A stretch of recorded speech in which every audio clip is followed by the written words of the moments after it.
Y nada, estimados amigos, bienvenidos a esta nueva sesión de diálogos que promueve la mesa. En este caso, el tema que nos ocupa son los desafíos para asegurar los logros de aprendizaje en el Perú. Un reto muy importante después del contexto de la crisis que hemos tenido, que tuvo, como todos sabemos, un impacto inicialmente por lo menos muy negativo, y estamos en este proceso de recuperar esos aprendizajes, esas capacidades que requerimos que nuestras niñas, niños y adolescentes tengan, desarrollen y ejerciten, ¿no? Estamos en esta sala de sesiones de la Mesa de Concertación para la Lucha contra la Pobreza y vamos a poder conversar con tres colegas que nos acompañan en esta sesión. Nos acompaña por el lado de los panelistas, nos acompaña Vilma Murga Castañeda, ella es coordinadora del equipo de evaluación de la Oficina de Medición de la Calidad de los Aprendizajes del Ministerio de Educación. Y esa evaluación será el punto de partida para un diálogo, un panel en que nos acompañan tanto personas que están presencial con nosotros, como es el caso de Marita Palacio, y Gloria Gelsa, que está a mi izquierda, como siempre. y, que, y que, por supuesto, es una ex ministra del sector de educación. Creo que este equipo de voces iniciales va a ser muy, muy importante. Y a ese se suman los comentarios, las apreciaciones de colegas de la mesa regional. Nos va a acompañar Liliana Uribe, y es coordinadora regional de la Mesa de Concertación en el caso de Puno.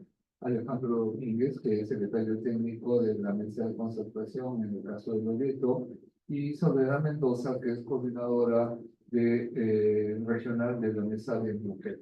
Tenemos Costa, Sierra y Selva representadas en estas voces, ¿no? Para incorporar esos elementos y esas diversas miradas a lo que son los desafíos que nos plantea mejorar y emplear los logros de aprendizaje en un país tan hermosamente diverso y tan complicadamente diverso, ¿no? Esa tensión entre la hermosura y la complejidad es la que, digamos, nos desafía permanentemente y nos desafía también en la educación. Porque la educación tiene que ver muy vitalmente con esa relación de los seres humanos y su entorno. Un entorno que son de personas, pero también de geografías, de culturas, de historia. Eso son parte de nuestros entornos que nos desafían, y más en una época como la actual, donde estas tecnologías que por un lado nos ayudan, por otro lado también nos desafían a utilizarlas adecuadamente. Así es que vamos a empezar dándole la palabra a Vilma Murga. Como decía, ella es funcionaria del MINEDU y es coordinadora del equipo de evaluación de la Oficina de Medición de la Calidad de los Aprendizajes. Vilma, bienvenida. Buenas tardes con todos y todas. En principio, quisiera invitar a la pública y vengo en representación del jefe de la Oficina de Medición de la Calidad de los Aprendizajes, Diego Luna, y en la administración de actividades. Estoy aquí para presentar los resultados de la Evaluación Nacional de los Aprendizajes, que debería ser un insumo a considerar en las decisiones respecto al tema educativo en general. Entonces, creo que podemos pasar a la presentación. Bien. La Evaluación Nacional de Logros de Aprendizaje del año 2023 tuvo las siguientes características. Podemos verlas. Se evaluó segundo grado de primaria, lectura y matemática; cuarto grado de primaria, lectura y matemática; cuarto grado de primaria, de educación intercultural bilingüe. Se evaluó lectura en castellano como segunda lengua. Y en segundo grado de secundaria, lectura, matemática, ciencias sociales y algunas habilidades socioemocionales. Además, hay que destacar que la prueba de segundo de primaria fue con representatividad nacional. Solamente tiene resultados por estratos, no por regiones, mientras que las otras tres evaluaciones sí tienen representatividad regional, por lo tanto hay resultados para cada región. Además, se aplicaron algunos cuestionarios a distintos actores del sistema educativo. Bien, podemos pasar. Creo que es importante señalar cómo se presentan los resultados, porque un poco tener estas categorías nos va a permitir seguir los resultados con mayor facilidad. En primer lugar, los resultados se presentan por porcentajes de estudiantes ubicados en los distintos niveles del logro. En general tenemos nuestro nivel previo al inicio, que es el nivel más bajo de desempeño que pueden mostrar los estudiantes en la prueba. Luego el nivel de inicio, el nivel en proceso, como su nombre lo indica, y el satisfactorio, que es el nivel esperado de acuerdo con el currículo nacional. No es un nivel destacado, es un nivel esperado. Además, también se presentan los resultados por medida promedio, es decir, justamente como su nombre lo indica, el promedio aritmético de los puntajes que obtienen de manera individual los estudiantes. Y estos promedios pueden ser a nivel, en este caso, a nivel de estratos o por los distintos estratos, ¿no? Por sexo, por zona urbana, rural, por tipo de gestión. ¿Sí? Entonces, vamos a encontrar datos en el cual hay porcentajes, que son los porcentajes por nivel de logro, y datos por medida promedio, que es el promedio de los puntajes obtenidos por los estudiantes. ¿Sí? Para empezar, vamos a ver segundo grado de primaria. En segundo grado de primaria se evaluó lectura y matemática. Si ustedes ven ahí, tenemos una línea de tiempo, son resultados históricos del 2015 al 2023.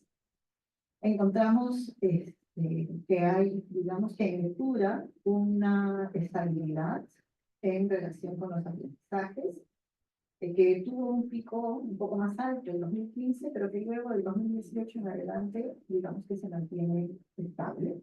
El promedio se encuentra en el nivel en proceso. En algún momento pasó la línea del proceso y estuvo más satisfactorio. En matemática, si tenemos un funcionamiento, un resultado de aprendizaje es un poco más, menos estable, ¿no? El pico más alto estuvo en 2016, pero de ahí hubo una baja importante hacia los siguientes años y el rendimiento ha sido más o menos dispar hasta el 2023. El promedio se encuentra justo en el límite entre el inicio y el proceso.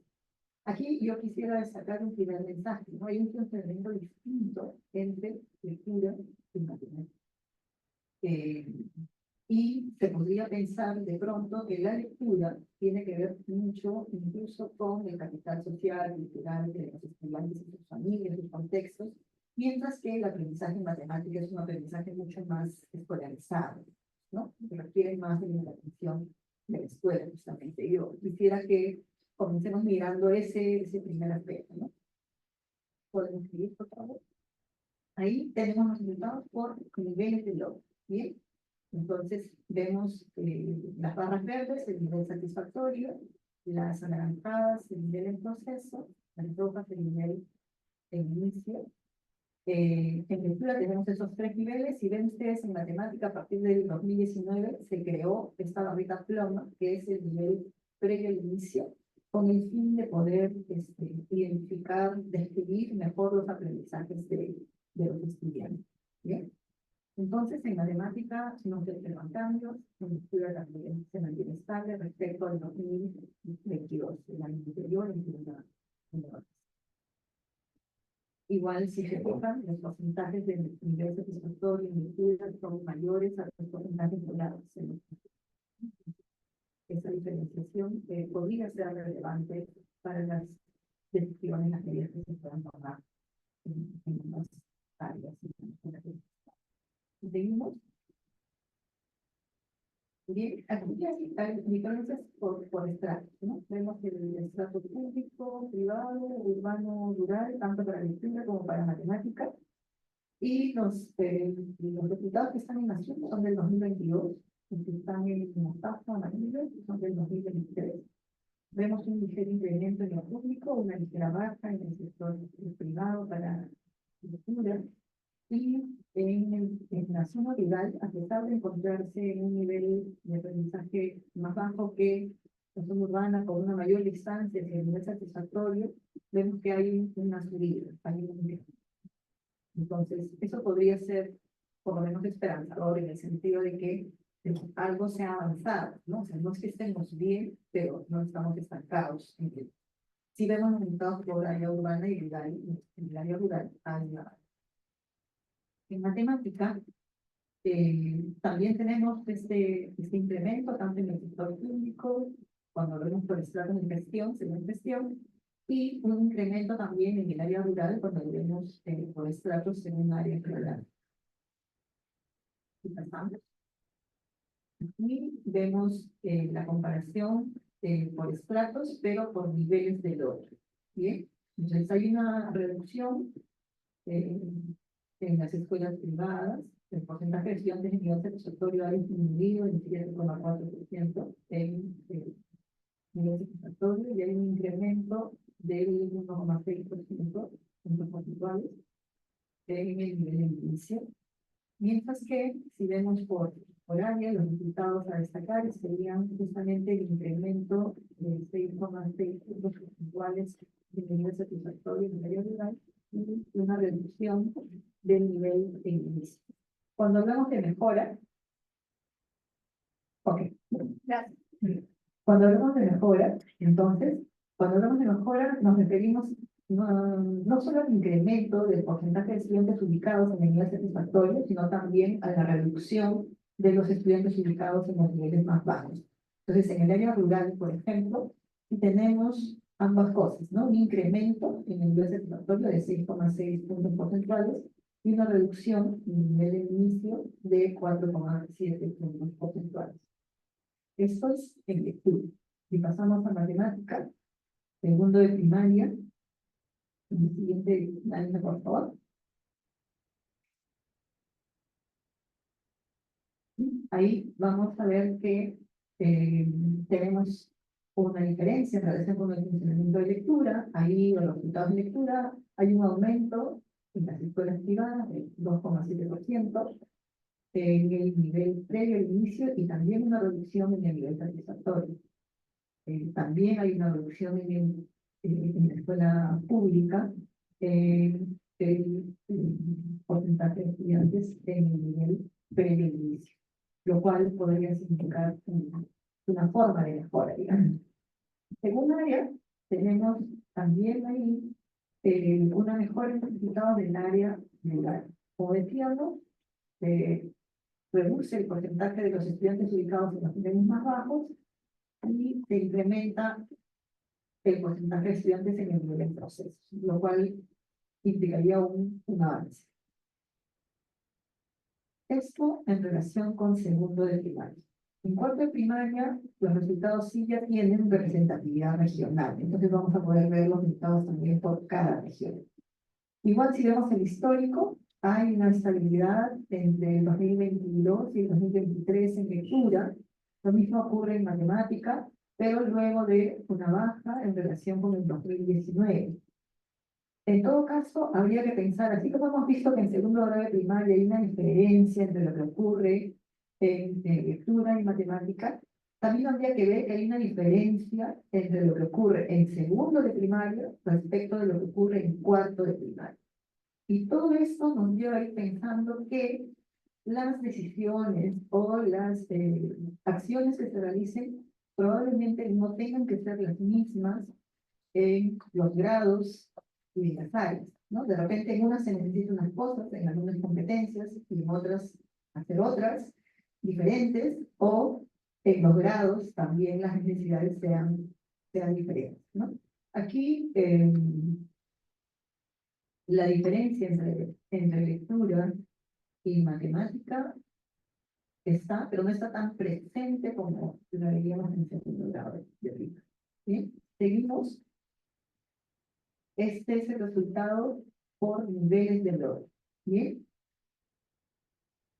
Entonces, ahí tenemos, entre el 2022 y el 2023 hay un incremento del porcentaje de estudiantes en el nivel satisfactorio en lectura, cuarto grado de primaria, y una pequeña reducción no significativa en el nivel satisfactorio en matemática de cuarto grado de primaria.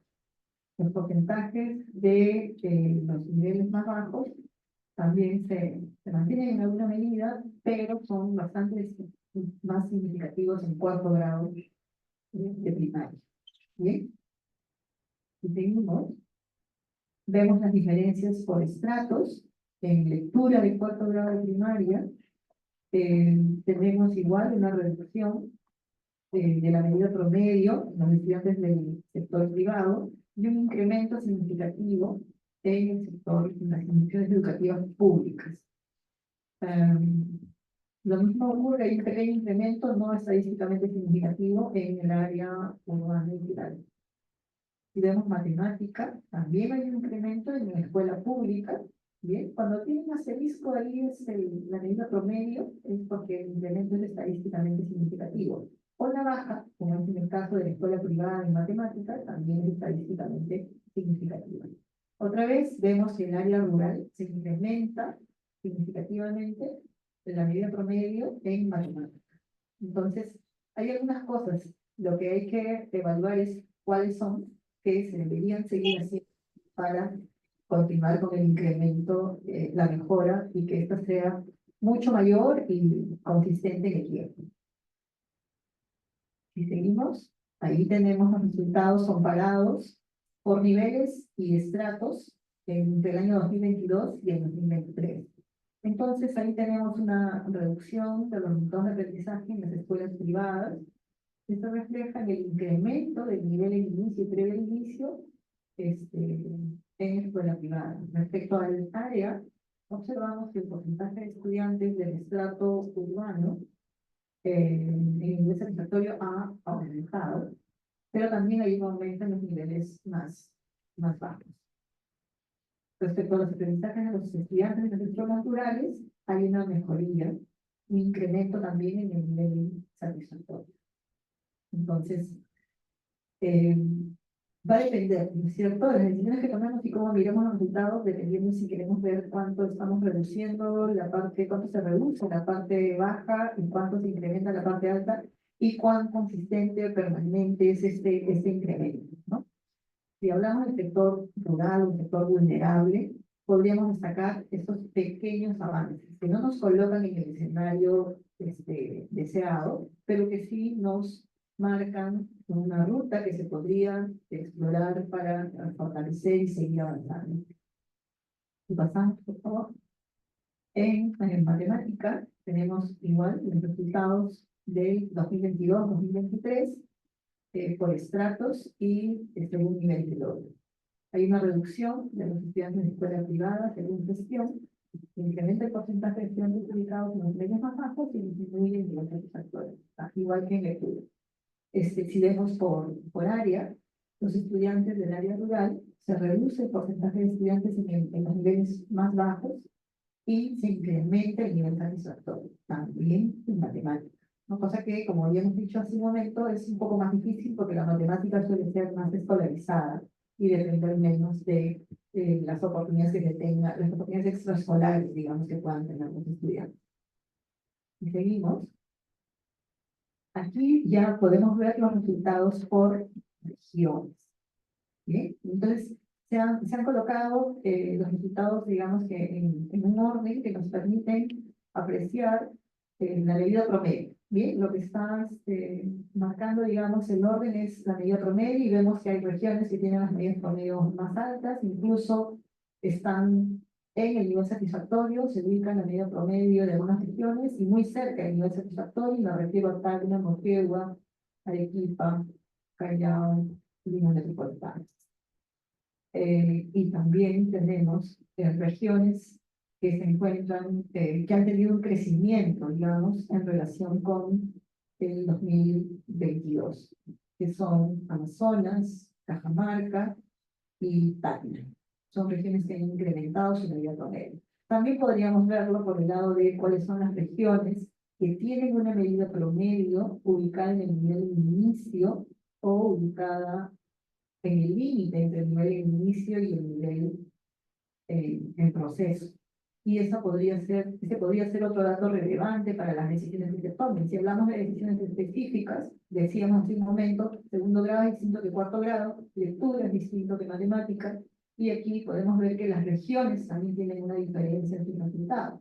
Entonces, aquellas regiones, más allá del ámbito geográfico en el que se ubiquen, si es costa, sierra, selva, que es la división más habitual que realizamos, Podemos ver que hay regiones que están en los niveles cuyo promedio se ubica en la parte más baja de la escala, y que corresponden a distintas regiones geográficas de nuestro país, ¿no? Tenemos, si contamos desde lo más cercano al límite del proceso y el inicio, podríamos mencionar a Amazonas, Huánuco, Madre de Dios, Cajamarca, Tumbes, San Martín, Ucayali y Loreto. Hay una presencia importante de la Amazonía, pero tampoco está muy lejos de ello Piura, Lambayeque, Ancash, ¿no es cierto? Que están como en la parte baja del nivel en proceso. Esa es otra mirada que podríamos darle si queremos ver los resultados desde las diferencias y desde medidas específicas, tomando algunos criterios para medidas, digamos que propias, apropiadas para cada contexto. Y seguimos, por favor. Aquí tenemos, lo anterior era en matemática, perdón, en lectura, ahora tenemos resultados en matemática, ¿no? Y ahí podemos ver si se reiteran o no las regiones, tanto que tienen los promedios más altos o los que publican los promedios más bajos, ¿no? Y lamentablemente, por lo general, se reitera el orden, ¿no? Tacna, Moquegua, bueno, son las que tienen los promedios más altos, y las regiones con los promedios más bajos están, si empezamos de final, Loreto, Coyani, San Martín, Tumbes, Madre de Dios, Cajamarca, Huánuco, incluso Piura, Lambayeque, La Libertad también. Bien. Preocupante, otra vez, las regiones de la zona amazónica de nuestro país. Si seguimos, por favor, tenemos ya cuarto grado de primaria de educación intercultural bilingüe. Esa es una evaluación que evalúa la lectura de textos escritos en castellano como segunda lengua. Aquí hay una particularidad porque la evaluación de castellano como segunda lengua inicia una nueva línea de tiempo, y eso obedece a razones fundamentales. La primera es que se implementó el área de castellano como segunda lengua como un área nueva en el currículo, y la segunda es que, digamos que el padrón, el registro de escuelas intercultural bilingüe cambió. Entonces, ya no era el mismo grupo de escuelas que se había evaluado hasta el 2018, y entonces estos resultados ya no son comparables. Y lo que entonces está ocurriendo con esta evaluación es que se inicia una nueva línea de tiempo. Entonces tenemos un primer punto no comparable con los puntos, con los resultados de evaluaciones anteriores. Si pasamos, por favor. Bien, aquí en esta evaluación, dados los resultados que se obtuvieron en las pruebas piloto, se consideró necesario generar un nivel de logro más bajo. Es decir, ya no solamente tenemos previo al inicio, el proceso satisfactorio, sino hay un nivel que está por debajo del previo al inicio, que se ha dividido en previo al inicio A y previo al inicio B.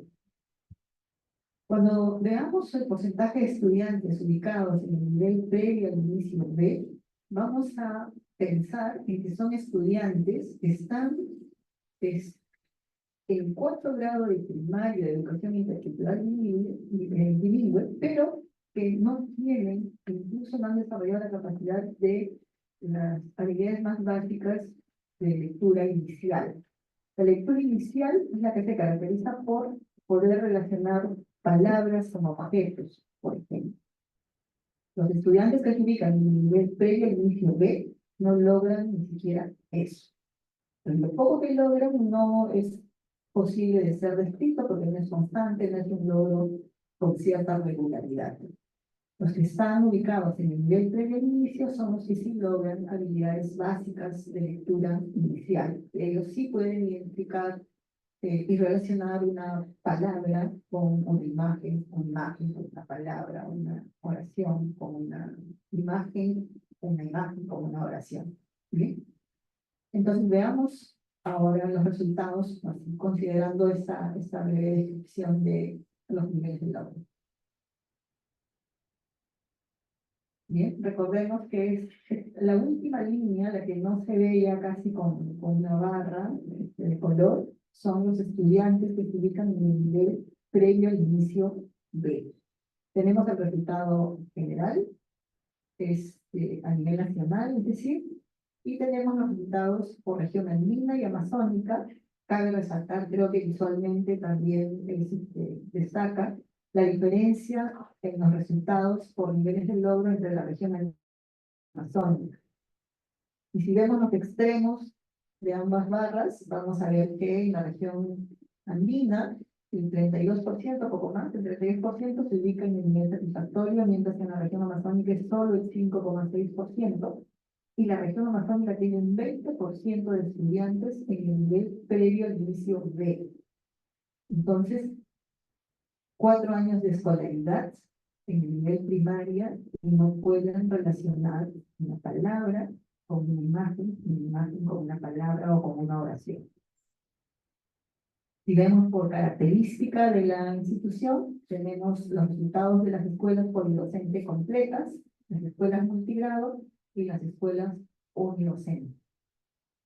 Igual destacan los resultados de las escuelas unidocentes, que son aquellas escuelas en las que un solo docente atiende a los estudiantes matriculados en todos los grados, no necesariamente de primero a sexto, pero en todos los grados para los cuales hay una demanda de educación.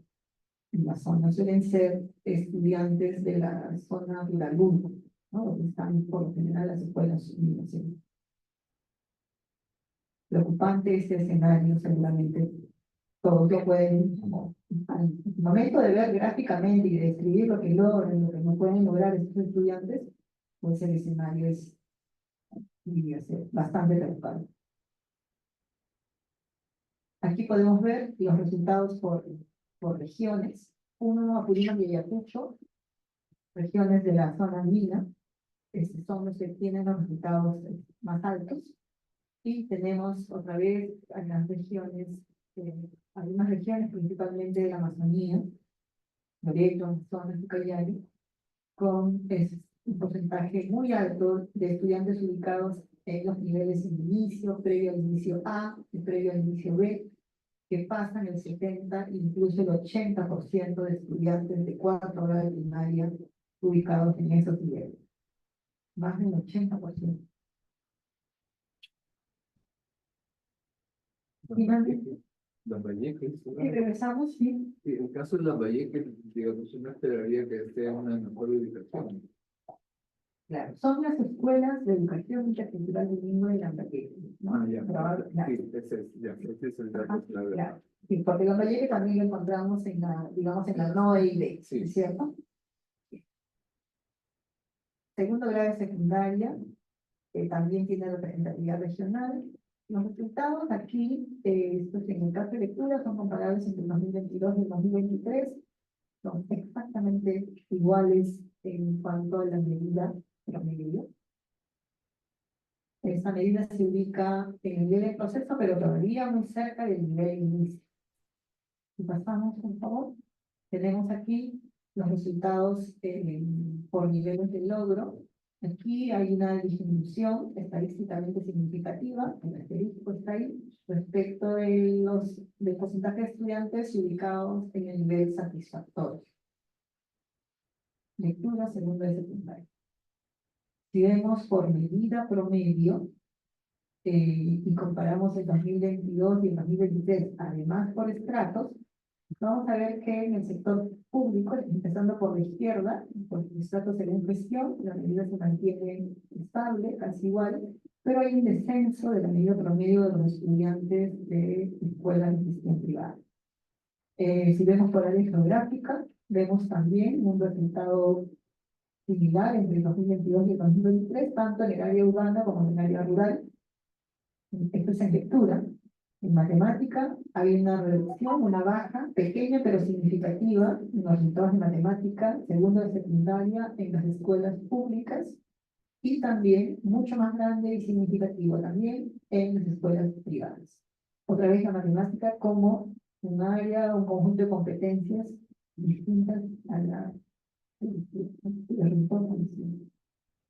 vemos un poquito antes, por favor, no, al anterior todavía, por favor, ahí, si vemos por área geográfica, urbana y rural, los resultados también están estables, y si vemos finalmente ciencias sociales, que es una evaluación que se realiza después de 5 años.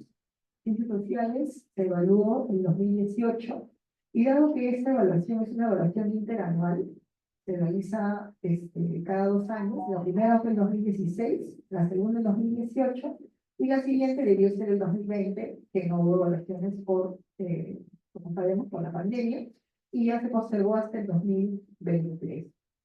Esta es la única evaluación en secundaria en general de las que tenemos, cuyos resultados se han incrementado.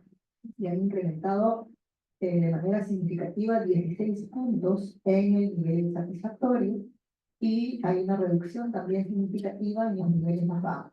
Lo que sí debemos tomar en cuenta es que es una evaluación que se da 5 años después, ¿no? Entonces, este tiempo podría explicar. Tendríamos que comparar con lo que pasó con lectura y matemáticas 5 años después si quisiéramos ver comparativamente por estos cambios en las distintas áreas evaluadas en diferentes secundarias. Aquí tenemos lectura, igual tenemos por niveles de logro en los estratos. Hay una reducción del porcentaje de estudiantes en el nivel satisfactorio en las escuelas privadas y también en las escuelas públicas. Y por área tenemos una reducción del porcentaje de estudiantes en el nivel satisfactorio en el área urbana y un aumento también en la secundaria en el área rural. Pequeño, pero significativo. Entonces, hay algo que nos da como una luz de esperanza en medio de todo lo que vemos para el área rural y para las escuelas de ID como vimos hace un momento. Seguimos, por favor. Tenemos matemática, igual a nivel nacional, por estratos y por niveles de logro. Hay una reducción del porcentaje de estudiantes en el nivel satisfactorio según gestión, tanto en la escuela pública como en la privada. Y hay un incremento del nivel de inicio también en ambos estratos. Respecto al 2022, se observa también una reducción en el porcentaje de estudiantes en el nivel satisfactorio del área urbana y del área rural. Y un incremento del nivel de inicio en ambos estratos. Entonces, aquí la matemática igual sigue siendo más preocupante en todos los grados, en todos los estratos. Y pasamos a la siguiente, por favor. En ciencias sociales, como decíamos, hay un incremento en el nivel satisfactorio, hay una disminución en el nivel de inicio, y este incremento y esta reducción es significativa en todos los estratos, tanto a nivel nacional como un incremento en la escuela privada, en la escuela pública, en el área urbana, en el área rural. Tenemos resultados, digamos que favorables en esta evaluación. 5 años. Si vemos por regiones, lectura, otra vez, las regiones con en segundo de secundaria, con los promedios más altos, está Santana, Moquegua, Arequipa, Lima Metropolitana, pero no tienen el promedio ni el nivel satisfactorio, como sí habíamos visto que ocurría con los grados más bajos, ¿no? De la primaria. Y las regiones con los niveles más bajos, cuyo promedio se encuentra en el inicio, son más regiones cuyo promedio se ubica en el nivel de inicio. Y pasamos a la siguiente, matemática, también por regiones. Otra vez se reiteran las regiones con los promedios más altos y las regiones con los promedios más bajos. Incluso la región Loreto su promedio se ubica en el nivel previo al inicio. Y Ucayali en el límite entre el nivel previo al inicio y el inicio. Son mucho más las regiones cuyo promedio se encuentra ubicado en el nivel de inicio. Si se fijan, casi todas.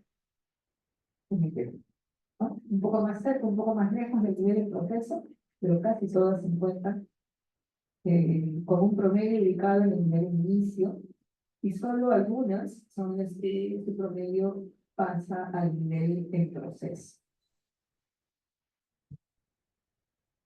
En ciencias sociales tenemos regiones, se reiteran, cuyo promedio se encuentra en el nivel de proceso, son menos, pero igualmente significativas, numerosas, las regiones cuyo promedio se ubica en el nivel de inicio, nuevamente Loreto, ¿no? Loreto, la Amazonía, son una deuda pendiente, ¿no? Con nuestro país en general.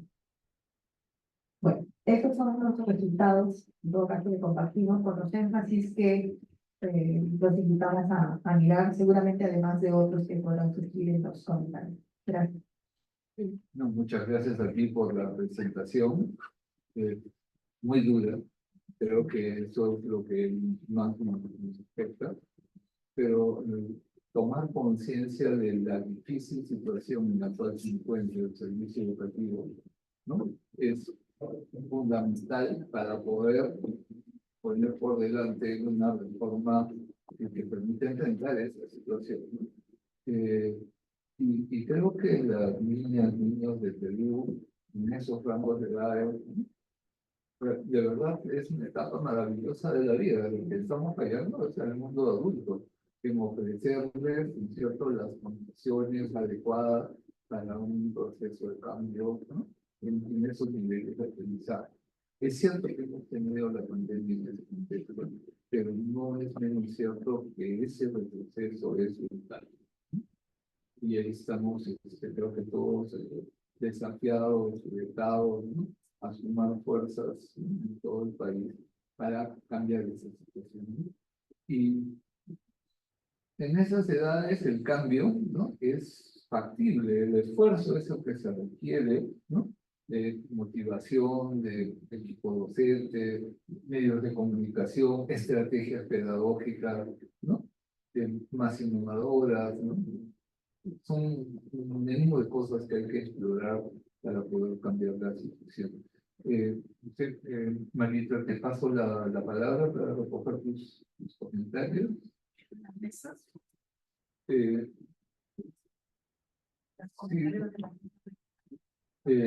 Aquí el diseño del programa, sí, tienes razón. Es tan dura la situación que vamos a invitar entonces, sí, efectivamente, a 3 colegas de mesas regionales en Costa Sierra y Selva. Vamos a empezar con Liliana Uribe, ella es coordinadora regional de la mesa de Puno. Nos va a seguir a continuación Alejandro Domínguez de Loreto, una de las regiones que tiene uno de los sistemas de control, y con Soledad Mendoza de Moquegua. En ese orden vamos a darles el uso de la palabra. No sé, ya tenemos a Ileana en la sala. Ileana, bienvenida. Adelante con tu intervención. Muy buenas tardes con todos y con todas. Un saludo muy efusivo y caluroso desde aquí de la región de Puno. Creo que la problemática que nos congrega el día de hoy, que es el tema de logros en aprendizaje, no solamente a nivel nacional, sino también a nivel de cada una de las regiones, definitivamente nos genera mucha preocupación. Y nos genera mucha preocupación porque los resultados que tenemos, sobre todo a nivel de nuestra región de Puno, son bastante crudos, crueles, diría yo, porque nos muestra una realidad en la que nuestros niños no están alcanzando los niveles óptimos de aprendizaje, ¿no? Y justamente eso, bueno, quiero compartir, por ejemplo, ya las conclusiones de un seguimiento concertado que hemos hecho aquí en la región Puno. Este reporte que se ha hecho ha sido justamente a los logros de aprendizaje en educación básica regular, primaria y secundaria, ¿no? Entonces, los resultados, sí, como les dije, nos han dejado bastante preocupados y bueno, desde este espacio estamos buscando las acciones que podamos realizar para poder ir superando de manera articulada y concertada entre todos los actores que tenemos que participar en este tema de logros en aprendizaje. Una primera afectación de este logros en aprendizaje es el bajo rendimiento académico. Los resultados de las evaluaciones muestrales del 2022 y 2023 indican que los logros de aprendizaje en las áreas clave como matemática y comunicación han sido significativamente bajos.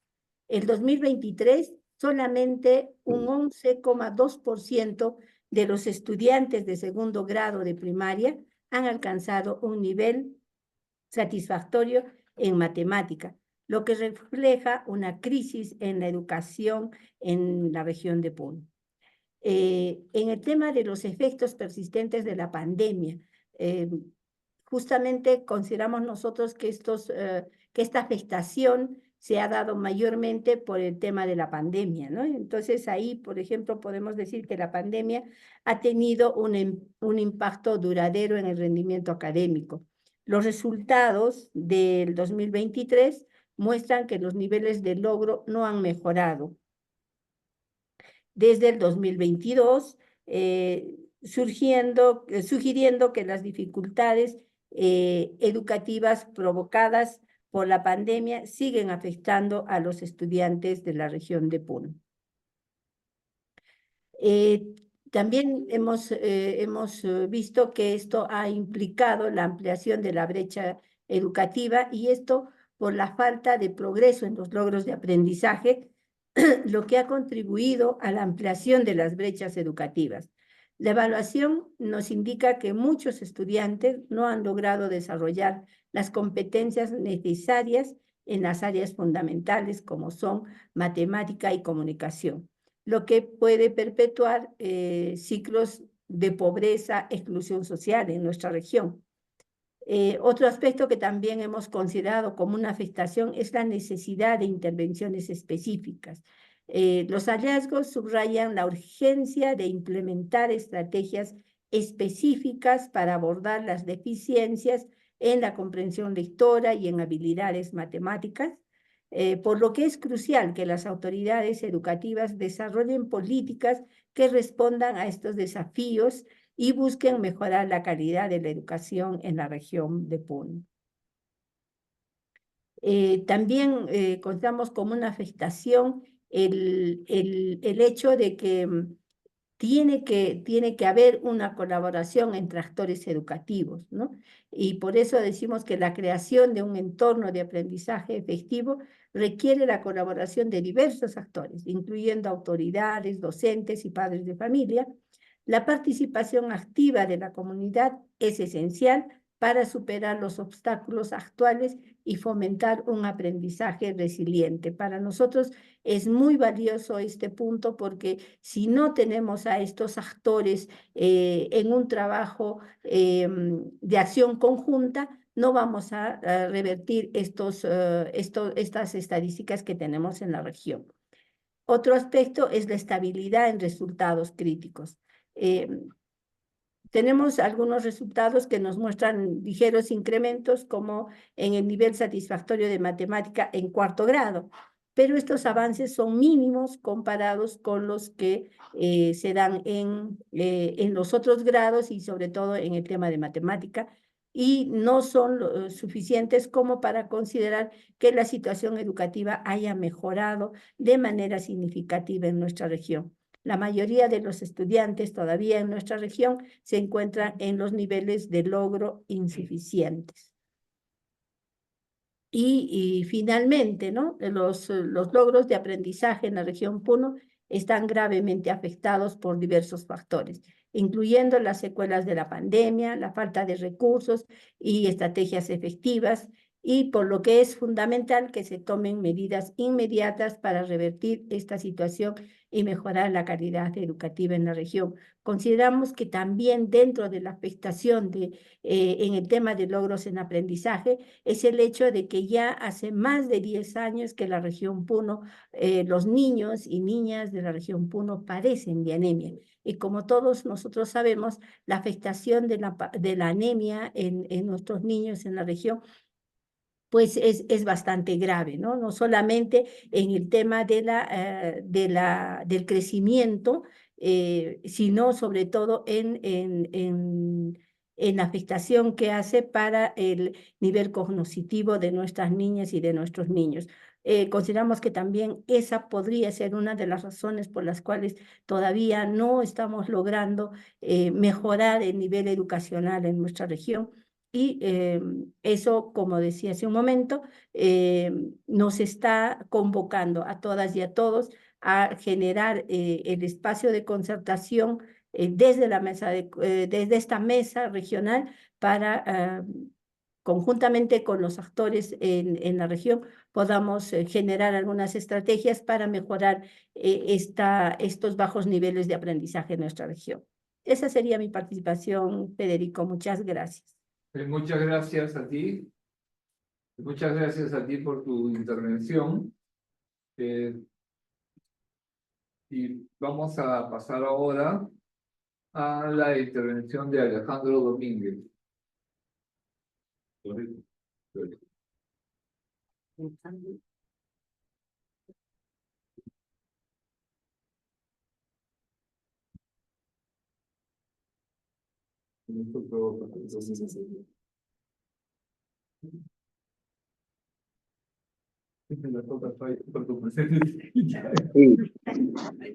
aquí estamos.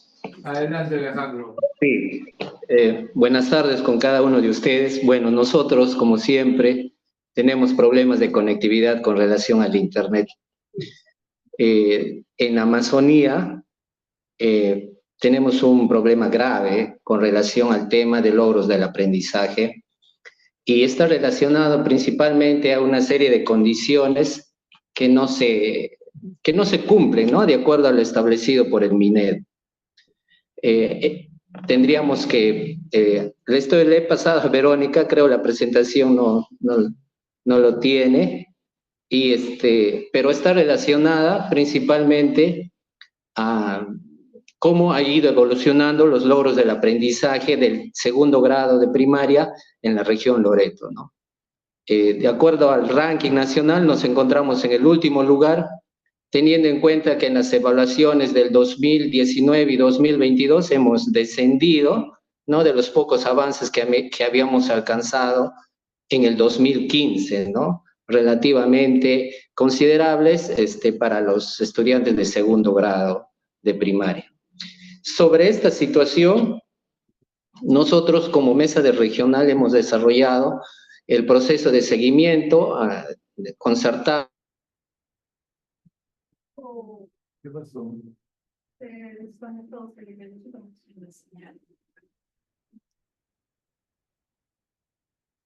Hola. Sí.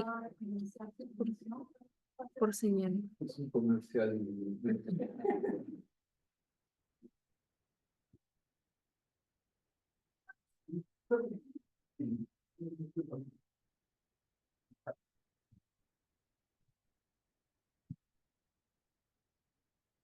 El problema es eso.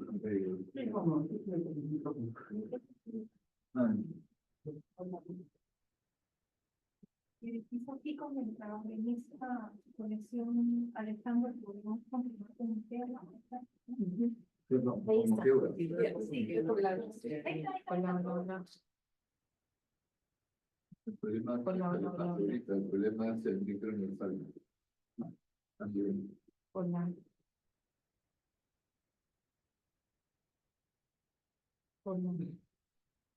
¿Qué cumple la sentencia? Ya, ahora sí, es la conexión. Bueno, sobre el preámbulo, quiero comentar que aquí el problema principalmente, viendo las condiciones del buen inicio del año escolar y relacionada a los logros del aprendizaje, está para comenzar en la contratación docente de manera oportuna, ¿no? Aquí tenemos un problema, hasta la fecha se siguen contratando todavía docentes, ¿no?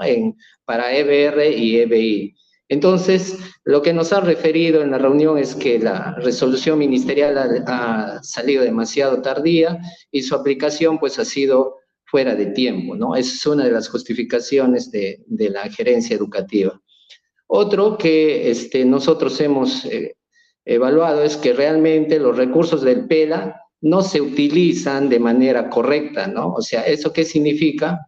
Que no se utilizan para la naturaleza que ha sido asignada. De lo contrario, se toman decisiones administrativas o políticas para utilizar esos recursos en otras situaciones, digámoslo de esta forma. Otra situación es que para los procesos de contrato docente, pues no se tiene en cuenta a los fiscalizadores o veedores para que sea un proceso permanente, ¿no? Un proceso transparente. Un siguiente punto importante es sobre sobre el tema sobre la reforma magisterial, sobre la contratación, ¿no? Relacionado al nombramiento de directores de UGELs. ¿Aló? No fuimos nosotros. No, esa es la conexión de Alejandro. Se va. Sí, sí. ¿Aló? No podemos hablar, sí, se corta, pero no podemos hablar sobre el tema de mejora de la calidad educativa que tenga efecto en los aprendizajes cuando se designan directores de UGELs que no están, digamos, dentro de la quinta o octava escala de acuerdo a la reforma de la ley de reforma magisterial, ¿no? De lo contrario, esta designación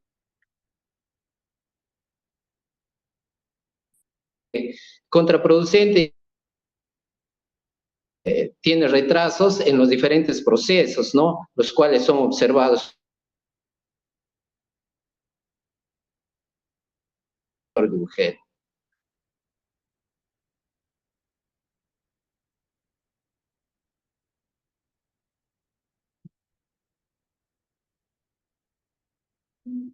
Creo que está fallando. ¿Aló?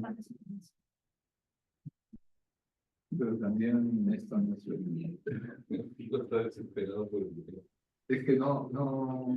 Sí, pero si levantas un poquito la voz. Si levanto la voz, pero no sé si sale para el otro lado. Pégalo más, No, pégalo más. No. Sí te escuchamos, Fico. Sí, ajá, Ah, bueno. hay que pegarle en el micro. Ya. No, ustedes me escuchan así,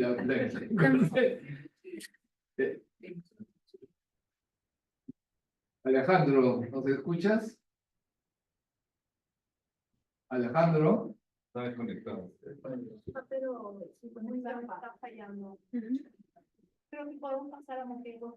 Vamos a pasar a Moquegua.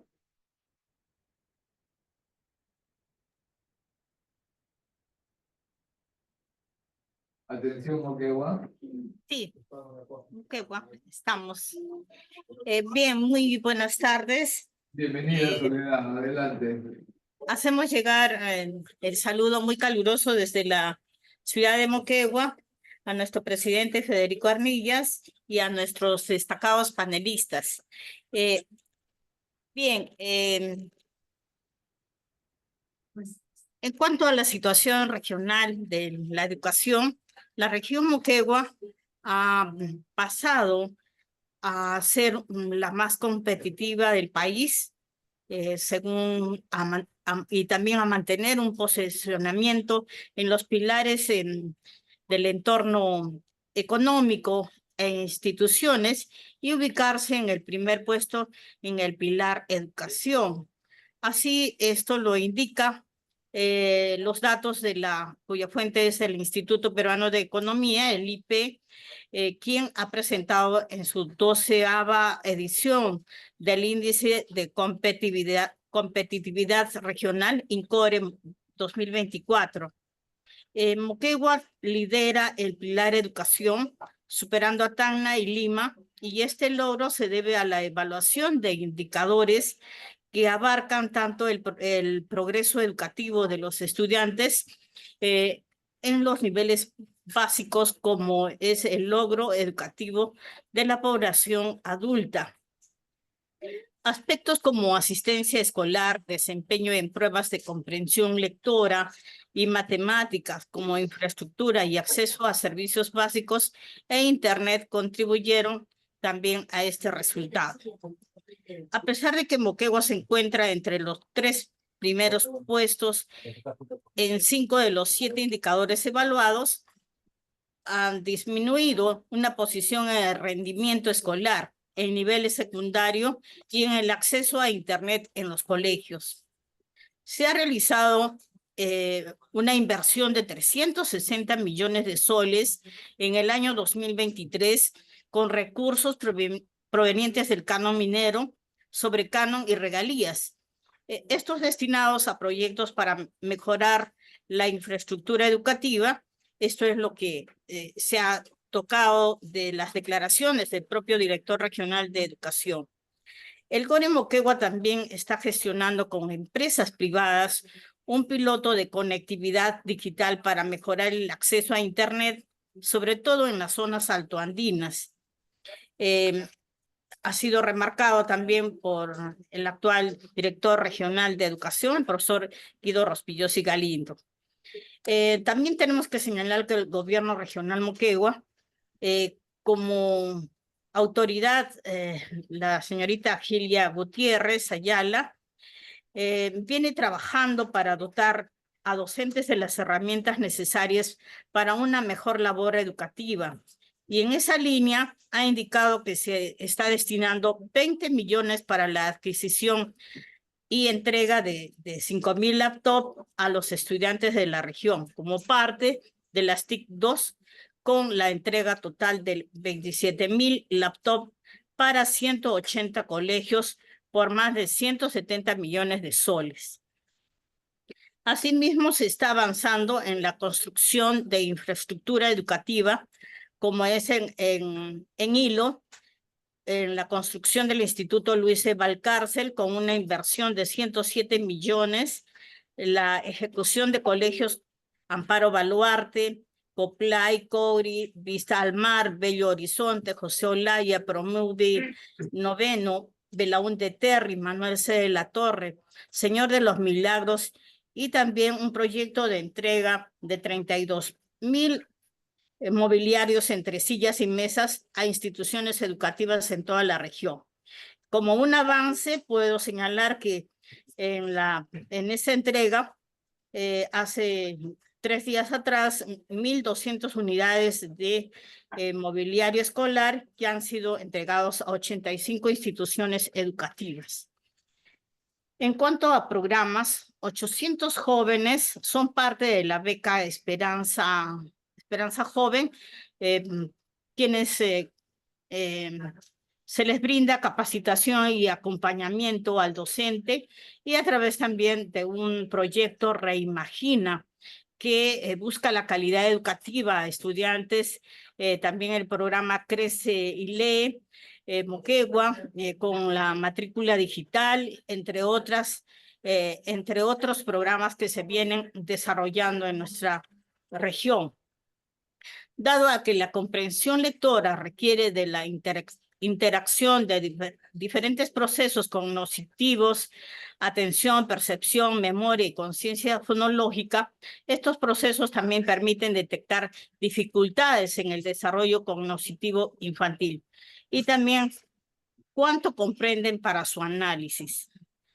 Es por ello que también se está promoviendo el aula móvil, alfabetización digital, y que es una propuesta liderada por la empresa Huawei y gestionada por la Subgerencia de la Juventud de la Gerencia Regional de Desarrollo Social del GORE Moquegua, que tiene por objeto contribuir al desarrollo de habilidades digitales mediante el desarrollo de sesiones que inicia el emprendimiento, aplica el método Lean Start, herramientas y plataformas digitales, el marketing digital e inclusión financiera digital y ciudadanía digital.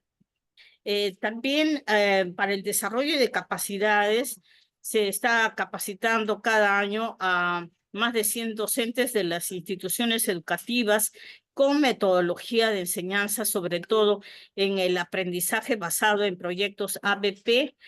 También es un sistema que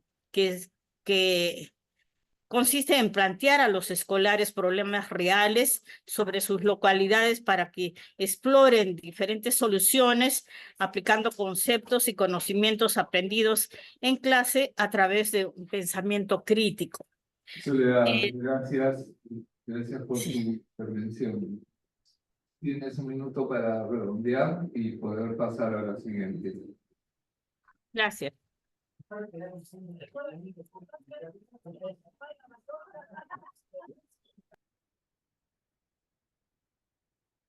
Gracias, Soledad. Y vamos a pasar entonces a los comentarios de Marita Palacios y Gloria Herter. Marita, bienvenida. Adelante con la intervención. Gracias, que controla ese tiempo. Siguiente, Gracias. Con algún aviso previo. por supuesto. Bien, muchísimas gracias. Vengo en representación de la campaña peruana por el derecho a la educación y quería empezar expresándoles de manera transparente cuáles son los supuestos que están detrás del comentario que voy a hacer enseguida para ver si los compartimos, ¿no? Uno primero es que esta situación que nos acaban de presentar y que acabamos de conocer a través del ENLA y que algunos ya califican de crisis de aprendizajes, tiene múltiples causas, ¿no? Hay una multicausalidad como casi todo lo que ocurre en educación. Y por lo tanto, quería primero decir que mi intervención se va a referir básicamente a un conjunto de esas causas, especialmente las causas que son manejables o están bajo el control de la institución educativa y de la comunidad educativa. Por la comunidad educativa entiendo no solo los maestros, sino también las familias y la comunidad alrededor de la escuela, ¿no? Entonces, va a ser un análisis centrado en la micropolítica, para dejarle a Gloria la macropolítica, para que los factores que son más de sistema, más de contexto, más de política nacional y de Estado, ¿no? En segundo lugar, que esta intervención también, a pesar de venir de la campaña por el derecho a la educación, quiere poner un énfasis en el derecho al aprendizaje, ¿no? Que es un poquito, es un énfasis mayor por esta preocupación de que si bien hay factores que requieren de políticas multisectoriales para resolverse que influyen sobre estos resultados de aprendizaje, en la escuela van los niños, los adolescentes todos los días y tenemos una responsabilidad sobre ellos. Y por lo tanto, si bien la lucha contra la pobreza y la lucha contra otros factores, incluido el cambio de educación, es de largo plazo, no hay que olvidar que esos niños pasan 10, 11 años en la escuela y que no pueden perder su tiempo. Tienen que aprender y ese derecho debe ser respetado y cuidado, ¿no? Y en tercer lugar, el tercer supuesto tiene que ver con darle siempre atención y hacer seguimiento, no solo a los resultados, sino a las percepciones que tiene la ciudadanía sobre el derecho a la educación y sobre el rol que la ciudadanía tiene en garantizarlo. No es solamente, digamos, echarle el dedo al Estado, sino también preguntarse qué hace la sociedad y la ciudadanía por defender y garantizar el derecho o reclamarlo, por lo menos, ¿no? No dejar pasar por alto todo eso. Y para el tema de las percepciones de la ciudadanía, por el que quiero empezar, quería solo mencionar dos últimas encuestas que generan optimismo. Por lo menos han generado optimismo en mí, ¿no? Una es la encargada por inversión en la infancia a Ipsos de julio de 2024, es decir, del mes pasado.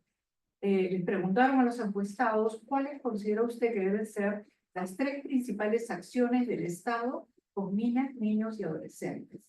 El 51% de los entrevistados contestó una educación pública, gratuita y de calidad, con escuelas en buen estado y servicios básicos. Es decir, la población es consciente de la importancia de la educación para sus hijos, menores por lo menos, ¿no? Porque hablamos de niñas, niños y adolescentes.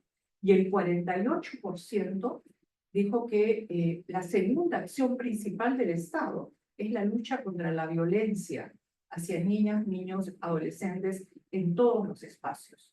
Esto es sumamente importante porque hay una conciencia de que no es solo la lectura y la escritura de las ciencias sociales, que es lo que mide el ENLA, y qué bueno que nos da esa información, sino que las familias y los ciudadanos son conscientes que hay otras cosas que aprender en la escuela, como por ejemplo el respeto a lo que es del otro, al cuerpo del otro, etcétera, y que la lucha contra la violencia es lo segundo.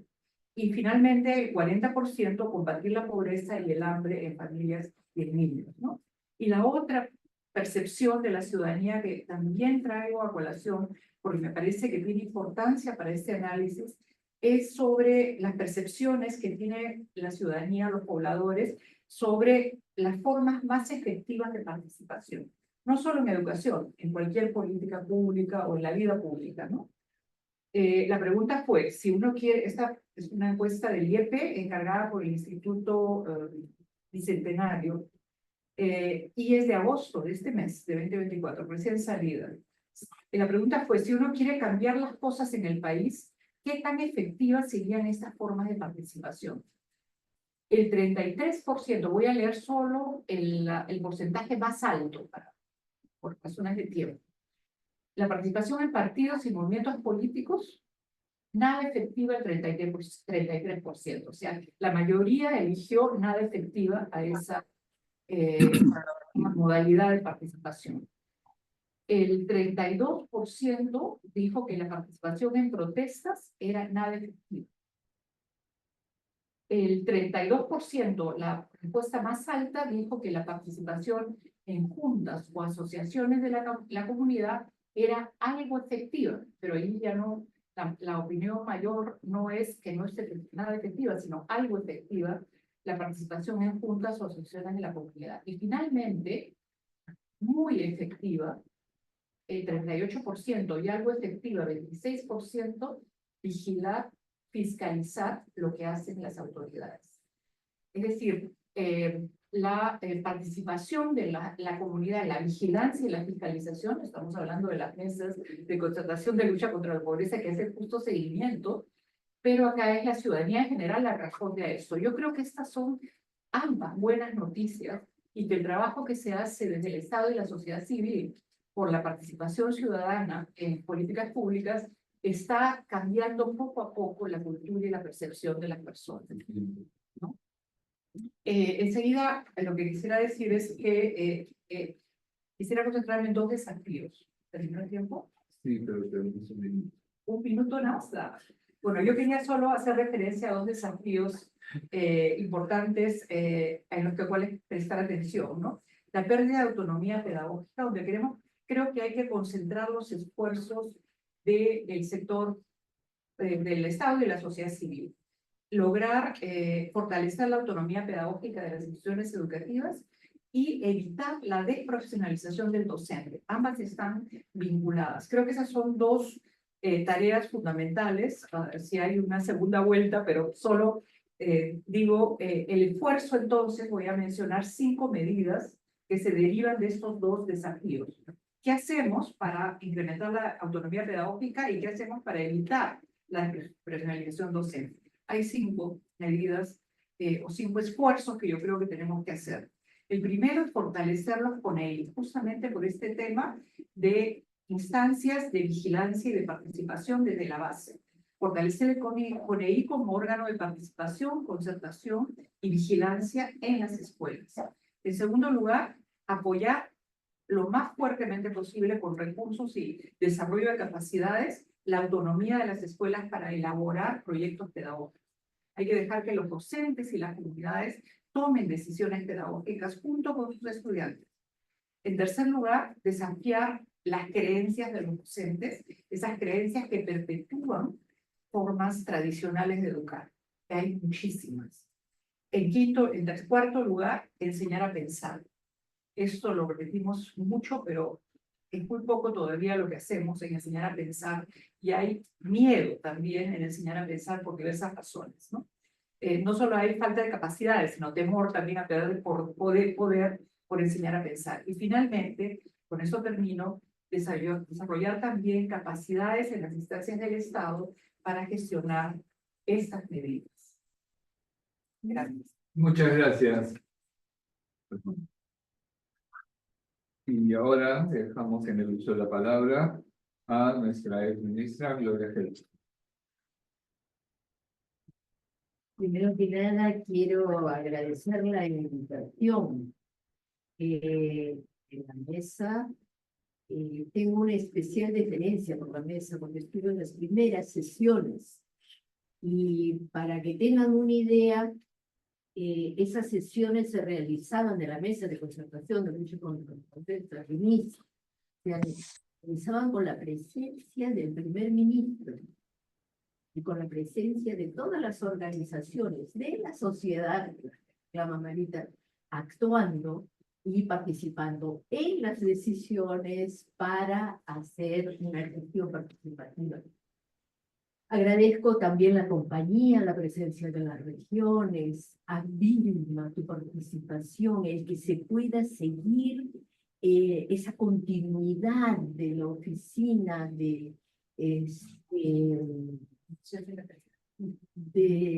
repítelo, Medición de la de calidad. medición de la calidad, la permanencia de los profesionales y técnicos que nos dan esta información es muy importante. Entonces, con eso trato de responder a la invitación que nos hace Pico y que es tremendamente desafiante. Dice que venimos acá para decirle cómo asegurar los logros de aprendizaje en el Perú. Asegurar. ¿Bien? Y entonces yo les propongo dos medidas, porque hay una cosa que cuando vemos esos datos, esa información, además en las regiones, uno clarísimo, ¿no es cierto? Es preocupante, es indignante, nos revela, porque esto no tendría, no debería. Pero como no podemos quedarnos en eso, que en muchos casos se acude a eso, que es la denuncia. Nosotros tenemos que entrar, transformar esa medida, esa mirada indignada en claridad, en verdad. Tenemos que hablar fuerte, tenemos que hablar claro, por el sentido de urgencia. Y es que una generación está en juego, si no más. Eso lo está diciendo el Banco Mundial, no me lo inventé yo. Y ese decir la verdad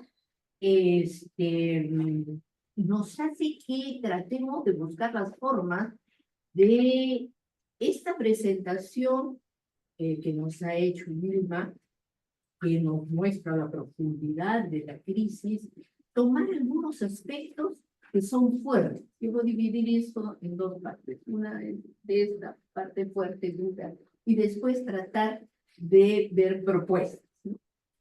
El tener que crear una nueva categoría para señalar los logros del aprendizaje debe dolernos. Es decir, que ahora no sea suficiente decir en inicio que sabíamos que era una forma decorosa de decir que no habían comenzado, que todavía no estaban en proceso. Que tengamos que decir que hay un previo al inicio y que eso se describa como que no lograron lo elemental de lo elemental, en nada. Eso para nosotros debe ser doloroso. Y yo lo saco acá, no voy a ir a las cifras ya porque ha sido tan exhaustiva, Vilma, que me inhibe de eso. Quiero fijarme en esos datos, que pongamos ojo en esos datos de quiénes están en estas condiciones, porque es muy preciso. Entonces vemos serranía andina, la región andina, vemos la región amazónica, y dentro de la amazónica, EIB.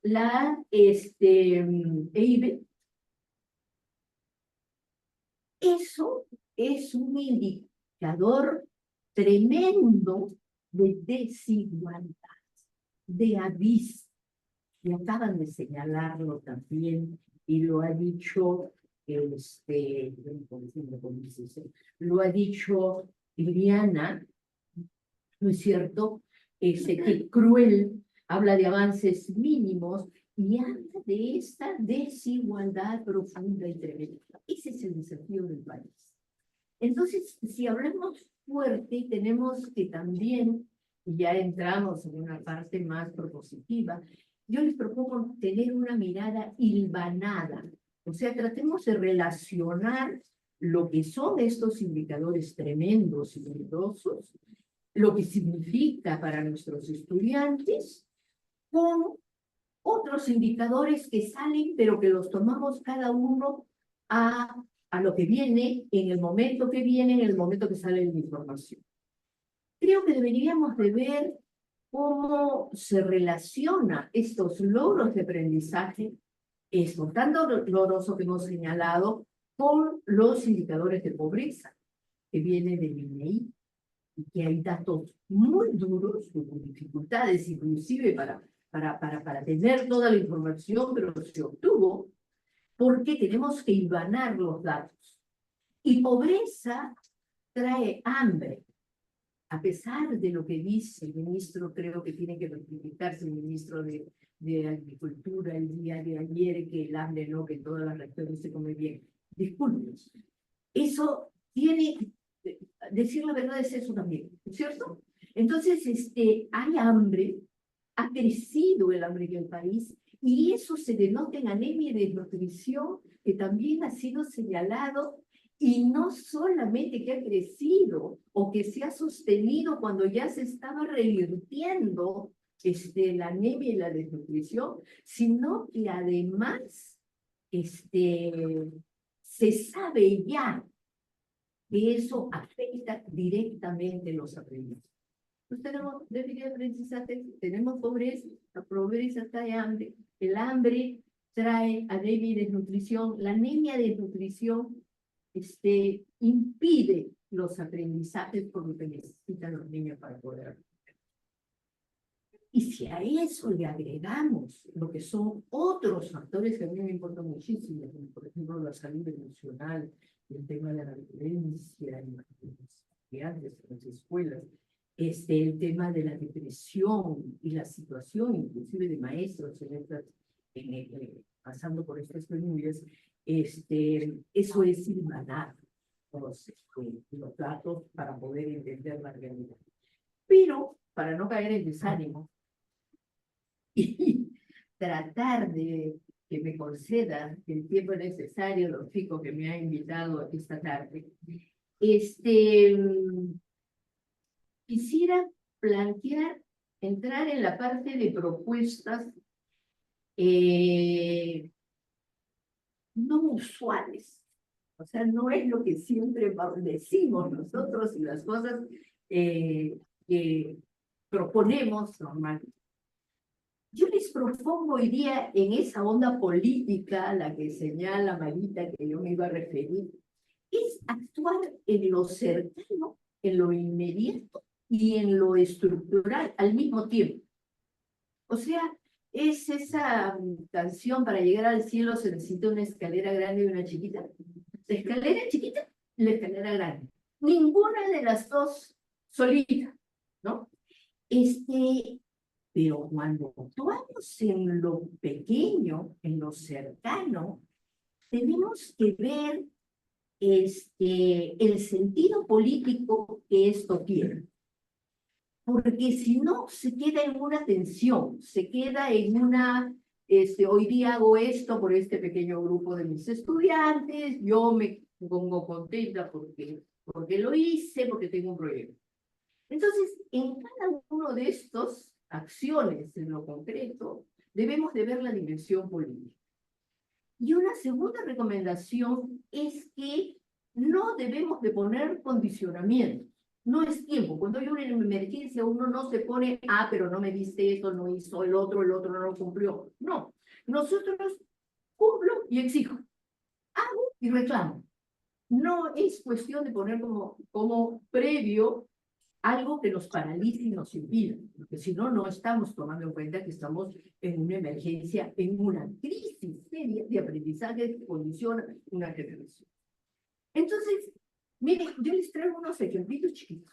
Retomando lo que ha dicho Marita, porque estoy completamente de acuerdo con ella, de comenzar por la escuela y de comenzar con el PONEI y comenzar con el proyecto educativo institucional. El proyecto educativo institucional, que ahora parece una cosa como que olvidada ahí, está legislado, está en la ley general. Y tiene que cumplirse, pero no es solamente por cumplir, sino que el proyecto educativo institucional nos da visión de futuro de los cercanos, cómo quiero que sea mi escuela. Moviliza alrededor de esa visión de futuro de la escuela y además nos hace algo que es fundamental en política, nos hace ponernos de acuerdo. O sea, el acordar, el pactar, el pacto de compromiso recíproco, que decíamos en algún momento y nos poníamos de acuerdo sobre que en cada PI tenía que tener un pacto de compromiso recíproco. Miren, eso es la constituyente de las escuelas. Si uno sabe pactar en una escuela para ponerse de acuerdo de cómo sacarla adelante con lo que tiene, juntando la familia, juntando los maestros, con la cabeza, a la cabeza los directores, nosotros estamos en un acto constituyente, porque el mecanismo es igualito. Y cuando nosotros tengamos que hacer una nueva constitución, vamos a tener eso como ejercicio y como experiencia. Eso supone fortalecer comunidades educativas, movilizar. El segundo, voy a avanzar. Más rápido. El segundo es rescatar en todo lo que hagamos el sentido comunitario. Porque cuando uno comparte, compartir, cooperar, colaborar, concertar, estamos yendo en contra de la corriente, de la tendencia mundial, internacional, de lo que es el individualismo, la competencia, la confrontación, el egoísmo que te lleva a la angurria, a la corrupción, a el perder el sentido de las cosas que nosotros hacemos, que son los aprendizajes de los estudiantes, porque ese es su derecho. Entonces, la consigna es hacer comunidad a donde vayamos, para cooperar y colaborar. Y termino, para satisfacción y felicidad de los aquí presentes, porque en eso la pregunta siguiente, siempre muy política, es ¿quién hace eso? ¿Quiénes movilizan? ¿Quiénes inician? ¿Con qué se arranca? Cuando tienes todo eso estructurado, comenzando por los partidos políticos y las organizaciones. Entonces, yo confío mucho en magisterio. Yo confío mucho en magisterio y que necesita mucho de esa reactivación, del ánimo, del espíritu que anima en las comunidades, y creo también mucho en la comunidad educativa, a partir de eso que acaba de señalar Marita, por las funciones más cercanas y sencillas, es decir, la vigilancia, el pedido de derecho de participación y de organizarse, la autonomía que nos permite pensar y proponer nuestro propio proyecto y decidir nuestro destino. Y ahora sí, al final. Hay unas cosas que nosotros deberíamos de pedir y deberíamos de participar como mesa y todos los que estamos en diferentes instituciones, y es pedirle al Estado que vuelva a poner operativo el CIAS. El CIAS es la Comisión Interministerial de Asuntos Sociales, porque yo puedo decir, ay, claro, tenemos que ver cómo se relaciona la anemia con los aprendizajes, y también tendrá que ver con la producción agrícola, y tendrá que ver, todo eso tiene que verse en alguna instancia, y el Estado la tiene, y tienes que activarla. Y entonces, si nosotros tenemos eso, y a nivel regional la claridad y la concertación que he visto hoy día en las presentaciones, podríamos avanzar. Y segundo, miren, tomemos toda ese dolor, esa cosa tan dura que estamos viviendo como incentivo para voltearlo. Lo de las niñas en Oahu fue muy doloroso, es muy doloroso, nos sigue doliendo. Pero ha puesto en evidencia eso que señalaba Vilma, Amazonía, los últimos de los últimos. Eso es la expresión de lo que está ocurriendo en nuestro país. Entonces, eso que es doloroso, es terrible, para revertirlo, necesitamos que se vea, se analice el conjunto de los factores. Ahí hay niña, pobre, amazónica, el problema de su lengua, el problema del funcionamiento del Estado, la UGEL, los jueces, los profesores abusando. Es decir, tú ves el mundo y lo que nosotros estamos denunciando, lo ves en toda su profundidad, en toda su complejidad y en todo su dolor en un caso como ese. Entonces tomemos esos casos, estemos atentos y tratando de enfrentar eso, aportemos para ver cómo funciona de otra manera el Estado y cómo nosotros como sociedad nos organizamos para acompañar estos procesos. Muchas gracias por tu reflexión y por las propuestas que pones sobre la mesa. Vamos llegando al final de este diálogo y creo que los puntos que están planteados no podemos dejarlos de lado. Eso es, yo diría que es lo primero.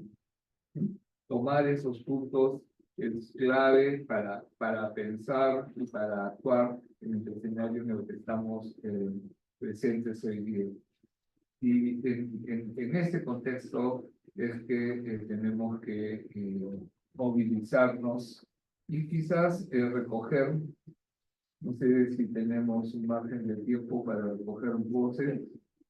Sí, hay algunos comentarios en el chat de algunas intervenciones, ¿no? Ok, entonces vamos a dar pase a los comentarios que hay en el chat y eventualmente algunas intervenciones. Adelante, Verónica. Yo no tengo cómo ver los comentarios, porque Ahí los está poniendo. Para que puedan vernos todos, ¿no? Porque tenemos una sala, como saben, una sala virtual, donde están siguiendo la presentación. Sí, me puedes jalar a esto y... Sí, mejor. Víctor Alessana de la mesa de la provincia de Barranca dice que esta problemática se está planteando desde hace más de 20 años, ¿no? Y seguimos en lo mismo, ¿no? Hay que leer la encuesta de NADES y saquemos conclusiones. Enrique Rivera dice, la escuela peruana sigue formando de manera lineal. De cada 100 estudiantes que concluyen secundaria, solo el 30% continúa estudios superiores en centros, ¿no? Institutos secundarios y en universidad. El resto ni estudia ni trabaja. La pregunta es, ¿qué le ofrece la actual secundaria rural a los jóvenes para la vida? ¿Cómo contribuye a resolver el problema del empleo, el hambre y la pobreza? También dice, entonces, ¿por qué no pensar en un nuevo currículo para la educación básica con énfasis en secundaria que forme para la vida, que potencie el desarrollo de competencias técnicas para la empleabilidad y el emprendimiento colectivo y o comunitario, ¿no? Gladys Sullón dice, se tiene que mirar la secundaria técnica orientada a la necesidad del país como una posibilidad real del cambio que requiere educación. Víctor Arenaza dice, en la región Lima estamos planteando muchas mejoras para el desarrollo educativo con propuestas diferentes a las que día a día repetimos hace muchos años. A través del PER, los PEL de cada provincia y cada institución educativa planifiquen su trabajo educativo en base a la realidad socioeconómica y social. La educación viene desde los hogares. Wilson Quevedo dice, bueno, pasada la pandemia, el Minedu no realizó una verdadera gestión para recuperar los aprendizajes no logrados, refuerzo escolar sin presupuesto ni con estrategias claras y responsabilidades específicas. Necesitamos volver a retomar el tema y establecer estrategias claras y pertinentes en cada contexto que involucre a las autoridades con enfoque intersectorial, padres, familia y estudiantes, ¿no? ¿Qué más? Hay un comentario de Ibis Gosgot, desde Amazonas, ¿no? El Minedu planifica y estandariza desde un escritorio, no conoce nuestras realidades y la diversidad que existe en cada región. Bueno, son algunos comentarios que... Hay uno último de Ileana Uribe, dice, hay que poner en acción los proyectos educativos regionales con enseñanza de la realidad regional. Bueno, son algunos comentarios que están en el chat. Quizás una experiencia que valió la pena comentar y eventualmente validar en otros contextos es la experiencia que se tuvo con la Dirección Regional de Educación de Puno. se planteó una estrategia a través de la cual todas las UGEL que integran el servicio educativo para el caso de Puno fueron planteando sus propuestas de estrategias pedagógicas, ¿no? Y sobre la base de esas propuestas se llevaron a cabo un proceso de validación de las propuestas por pares, ¿no? Ese proceso fue muy dinamizador, muy creativo, ¿no? Y justamente con una mirada que involucraba al personal docente. Y creo que es una estrategia que podría tener un efecto movilizador muy importante, ¿no? En lo pedagógico, en términos de los propios docentes que presenten sus propuestas, que esas propuestas puedan ser discutidas y evaluadas, ¿no? Por otros docentes, y con esos materiales ir generando, ¿no? Una estrategia de contenido pedagógico, ¿no? Para un contexto como es cada región nuestra, que además son regiones complejas, ¿no? Son regiones heterogéneas muchas veces, ¿no? Y las formas de operar en esas regiones tienen que tener esas condiciones de flexibilidad, ¿no? Eso desde lo pedagógico, ¿no? Y con un proceso de involucramiento a partir de ese proceso de los propios equipos docentes, ¿no? De otros estamentos de la sociedad local y regional, ¿no? De tal manera de que no sea solamente un proceso hacia adentro de los maestros, sino que sea en diálogo a su vez con la comunidad. Que esas propuestas no solamente tengan la conformidad de los docentes, sino recojan también y dialoguen también con las preocupaciones de la sociedad local. Esa experiencia fue valiosa en su momento y pensamos que puede ser recogida eso desde la perspectiva de los elementos más pedagógicos, digamos, ¿no? Pero hay otras condiciones que se requieren también que operen, que funcionen, ¿no? Que tienen que ver con redes de financiamiento, con acceso a la tecnología, que es un elemento clave hoy en día para poder tener una adecuada estrategia pedagógica. Por ahí hay algunos caminos, algunos con elementos validados, y que pueden ser un buen medio, ¿no? Pero efectivamente, el asunto no puede quedarse encerrado en el espacio del sector, digamos, ¿no? Sino que también se requiere que ciudadanos y ciudadanas de todo el país y de todas las edades, ¿no? Participen en este proceso y su voz sea efectivamente tomada en cuenta. Yo quiero agradecer, no sé si hay otras opiniones, pero señalar que no estamos cerrando el proceso, sino que estamos abriéndolo para las posibles iniciativas, propuestas, ¿no? Creo que es el sentido de sí, por favor.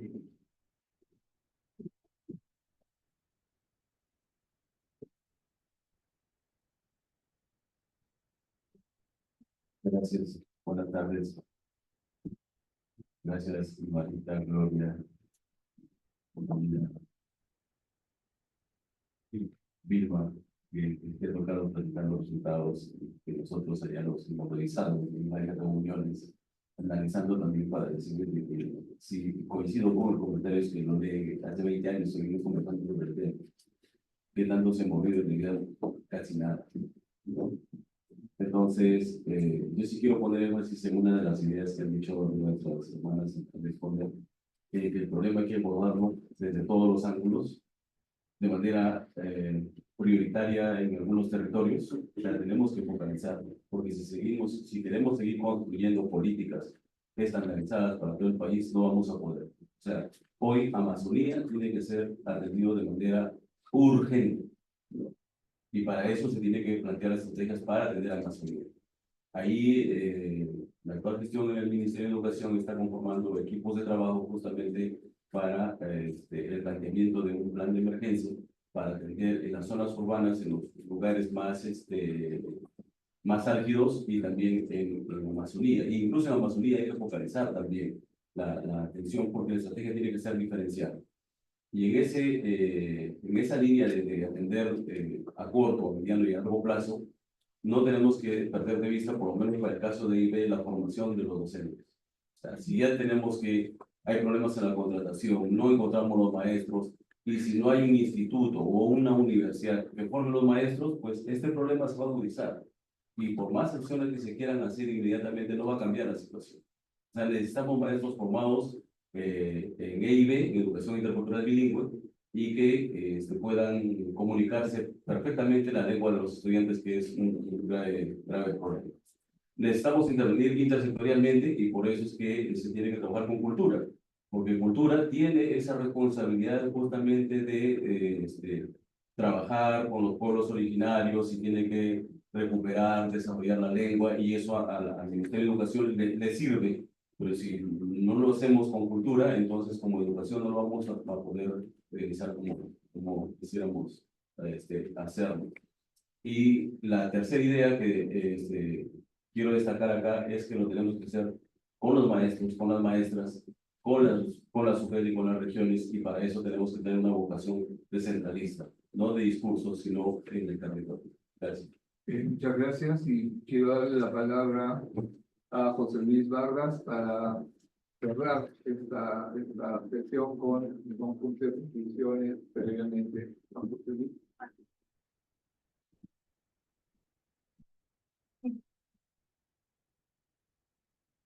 Gracias, Vico. Bueno, menuda tarea me han dado para cerrar esto y hacer los comentarios finales.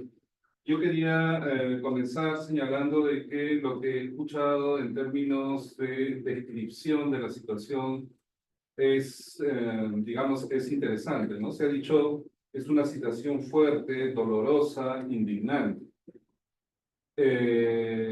Y eso en alusión a la descripción de la situación de los resultados de aprendizaje en el país. Me parece que Gloria hacía una alusión muy interesante en el sentido de decir, hemos necesitado construir una categoría adicional para dar cuenta sobre los resultados de aprendizaje, que alude a que no hemos conseguido lo más básico de lo básico todavía.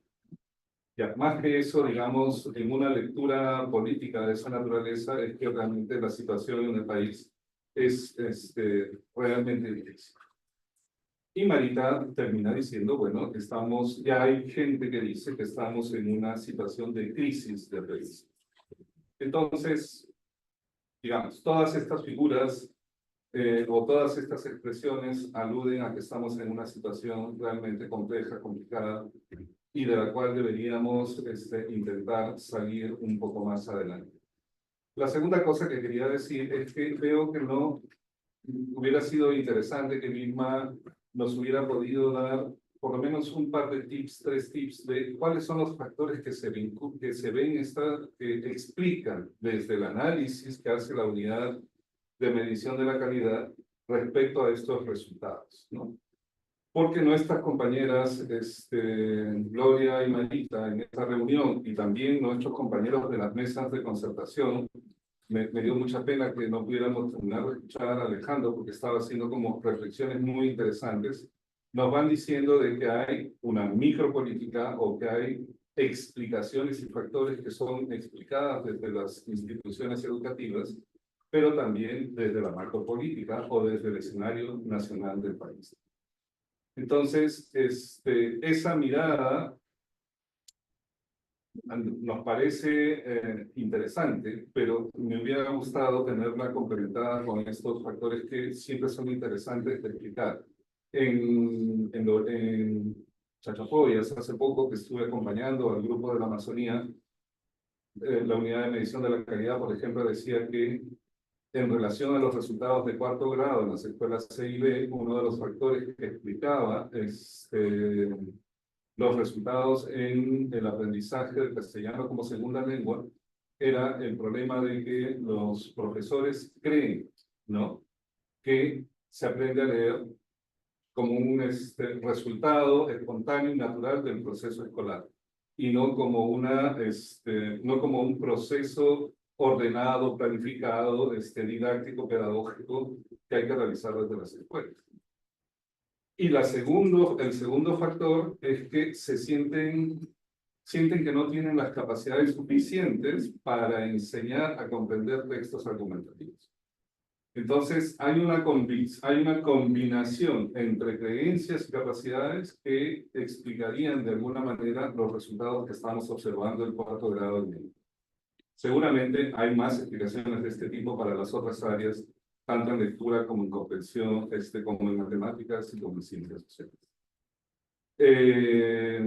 Pero bueno, entre en los temas, ¿no?, planteados para la escuela, estos aspectos muy bacanes, en el sentido de fortalecer, ¿no?, la autonomía pedagógica de las escuelas y evitar la desprofesionalización del docente, son como aspectos donde Marita le ha echado bastante luz. Y Gloria lo hace en la perspectiva de palabras tan simpáticas. Las expresiones de Gloria son figuras bien hasta poéticas, pero al mismo tiempo muy políticas, ¿no? Transformar la indignación, dice ella. Pasar a la acción, no quedarnos solamente en el dolor, sino transformar ese dolor en una motivación para actuar, ¿no? Pero al mismo tiempo nos alerta también sobre la desigualdad y señala el abismo que estas cifras mencionan y que la reciente encuesta de desigualdad lo señala. O sea, ya para el 59% de la población existe una enorme desigualdad entre las escuelas. ¿Sí?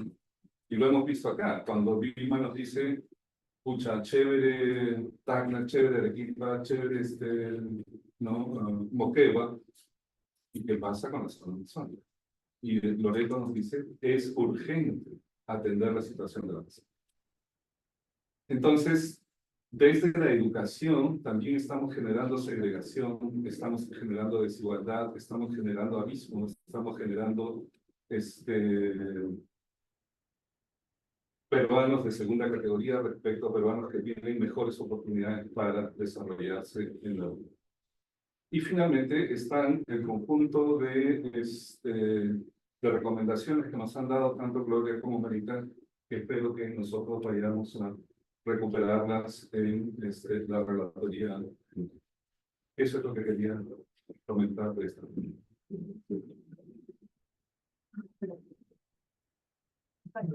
Comentario de los invitados. Yo también, pero tú primero.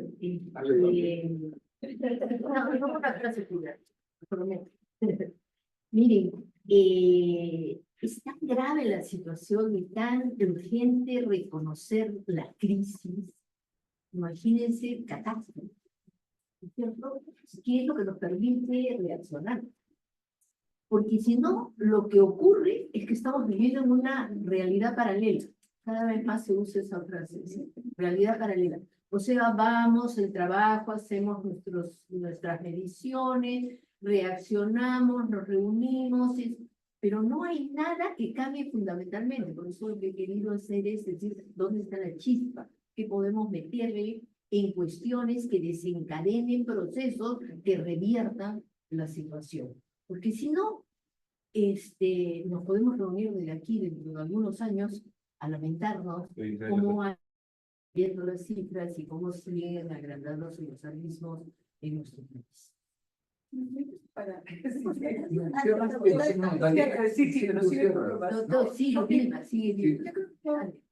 creo porque más que una reflexión es un poco una respuesta a esta demanda. Y haciendo un resumen rápido, quisiera destacar algunos de esos factores. Por ejemplo, los docentes, cuando se les pregunta por algunas prioridades, les parece muy importante el orden, más que el orden en el aula, ¿no? Más que los procesos de aprendizaje. Se cree que la habilidad para aprender es un talento natural, por ejemplo. Entonces, sí son parte de la creencia. Hay otras, ¿no? Por ejemplo, que tiene que ver con la matemática, ¿no? O sea, o eres bueno o eres malo para las matemáticas, por ejemplo. Sin embargo, hay otros que nos dan luces sobre el aprendizaje y vemos que en ciencias sociales, que es mi área, hemos mejorado. Y un factor que se desprende de los cuestionarios de factores asociados justamente es que aquellos estudiantes que reportan que sus docentes les dan apertura para la discusión, el debate en clase, tienen mejores resultados, ¿no? Entonces, como que tenemos también algunas pistas de lo que se podría hacer, ¿no? Y efectivamente, sí, podríamos tener de repente una presentación particular acerca de todo este conjunto de factores, pero creo que con estos ejemplos podemos quedarnos en que hay un factor que tiene que ver con los y las docentes, hay otros que tienen que ver con esas prácticas en el aula, con ese ambiente de aprendizaje. Y quisiera finalmente resaltar que no solamente se trata de los pequeños. Si vemos, incluso en las regiones con mejores resultados, los niveles de aprendizaje, los porcentajes de estudiantes ubicados en los niveles, logrando el nivel satisfactorio o con un promedio mejor, están en la parte baja. Los más chiquitos logran más. A medida que va avanzando la escolaridad, el aprendizaje se va reduciendo. Entonces, no estamos atendiendo la adolescencia, ¿no? La secundaria puede ser un nivel que no necesariamente está recibiendo la atención que se requiere. Eso como para seguir dejando también en pensar cosas que se requieren hacer. Gracias. Gracias, Vivi. En la secundaria, ya lo dijo, no necesito repetir, fundamental. No, solo quería presentar algo que Vilma dijo, que a mí me quedó grabado, y es el tema de los resultados en la lectura se han sostenido porque hay muchos actores involucrados en la enseñanza o el aprendizaje de la lectura.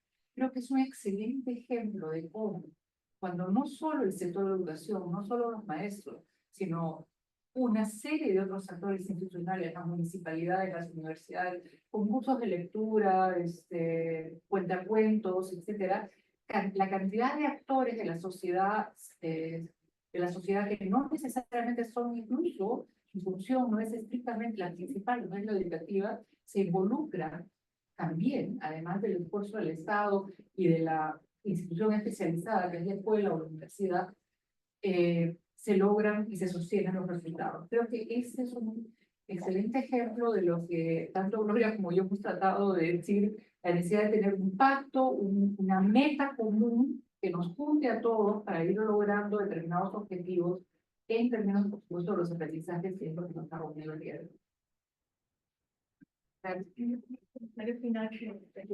Por supuesto.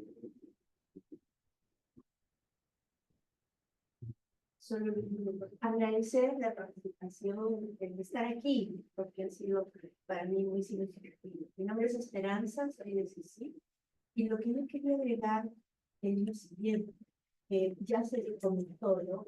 Cómo influye, cómo, digamos, la violencia ha aumentado terriblemente en los colegios, y esto afecta a los aprendizajes, y nos hemos olvidado del espacio de las tutorías. Las tutorías están utilizándose ahora para recuperar horas, para cualquier cosa, pero los docentes creo no tienen el manejo para trabajar la disciplina restaurativa o cómo atender las situaciones de violencia que son increíblemente fuertes en los colegios, ¿no? Entonces yo creo que ese punto también tendría que ver con la etapa de la adolescencia. Aunque ya en los colegios desde primaria se están viendo situaciones de mucha violencia a raíz justamente del periodo que tuvimos que estar en la pandemia, ¿no? Los chicos no han superado problemas que tienen que ver con ese haber estado 2 años encerrado y que les ha recortado todo un aprendizaje. Yo creo que hay que tener fe y esperanza de que podemos salir de este rollo, ¿no? De alguna manera, a veces me asusta la poca fuerza que tienen los docentes porque se dan ya por agotados. Ese es el tema de ¿no? O sea, se observa que los docentes ya están como, ¿qué vamos a hacer? Yo creo que hay que hacer mucho, no hay que perder las esperanzas de que podemos salir de este momento que estamos viviendo. Gracias. Gracias.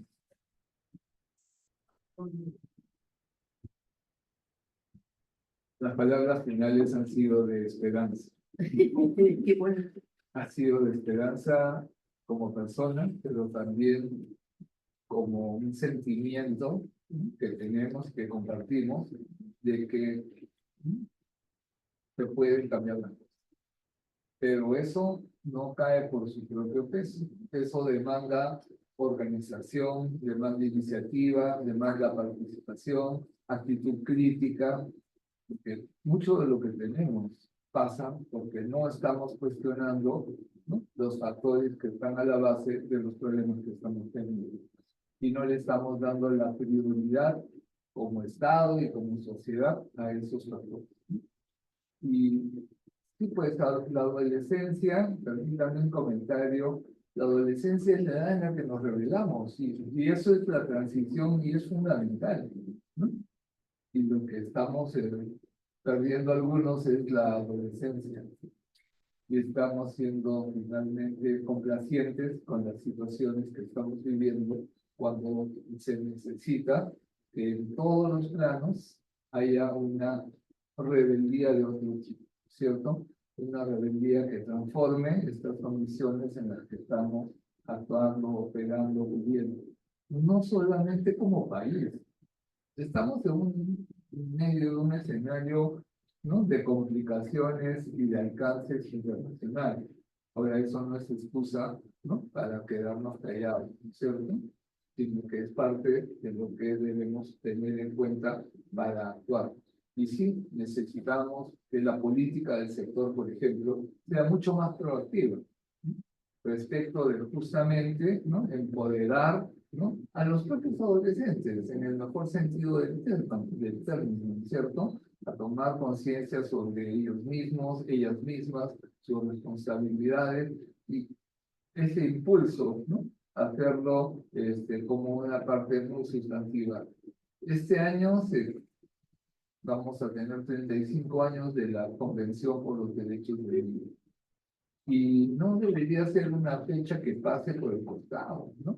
Debería ser una fecha central porque estamos hablando, ¿no?, de justamente de los sujetos de derecho. Estamos hablando de niñas, niños, adolescentes, ¿no?, en esa transición, y entonces tenemos que poner esa conciencia de derechos, ¿no?, en la agenda. Y justamente ahí hay un diálogo que hay que hacer entre la apropiación por parte de niñas, niños y adolescentes de sus derechos, y hay un esfuerzo muy importante y valioso en esa dirección, y también de la sociedad, que tiene que responder y generar las condiciones de garantía para la vigencia de sus derechos. Eso compromete al Estado, a los diversos estamentos dentro del Estado, pero compromete también al conjunto de la sociedad. Este es el reto que compartimos como sociedad. Esta manito es la que firmó la convención. Sí, yo sé, por eso Y me has hecho acordar. pero ese es el reto, ¿no es cierto? Está en la campaña. Ese tiene que estar en la campaña, pues. La campaña no es esa, garantizar, ¿no?, a todas las personas, en especial a los niños, niños y adolescentes, todos los derechos en cualquier parte del territorio nacional. Y eso supone una posición proactiva. Y la proactiva no quiere decir solo propuesta, sino también el problema que se quiere resolver con esa propuesta.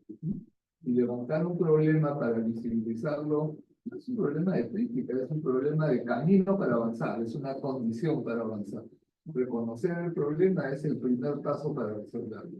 Si no lo reconocemos, no lo podemos enfrentar. Entonces ahí están las piezas, ¿no?, y sobre ese camino hay que avanzar lo más unidos posibles para lograr los resultados lo más pronto posible. Creo que podemos agradecer a todas, a todos, ¿no?, no solamente los que estamos en este espacio, sino los que han seguido este diálogo a través de las redes o que accederán a ellas una vez que el material esté colgado en la red para su difusión.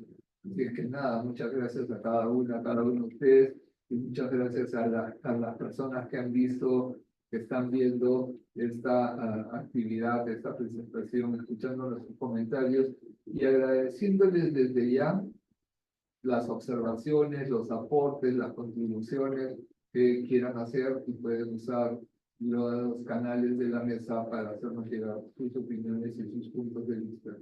El debate no está siendo cerrado, por el contrario, el sentido de esta sesión era abrir el debate a un nuevo nivel. Muchas gracias por ese compromiso. Y quizás el está difícil decirles, por ahí se pueden prender sus cámaras, algunos para que no se estrellen. Por favor, los que quieran, puedan prender sus cámaras, se lo vamos a agradecer desde ya. Necesita de galería para que puedan estar en la sala.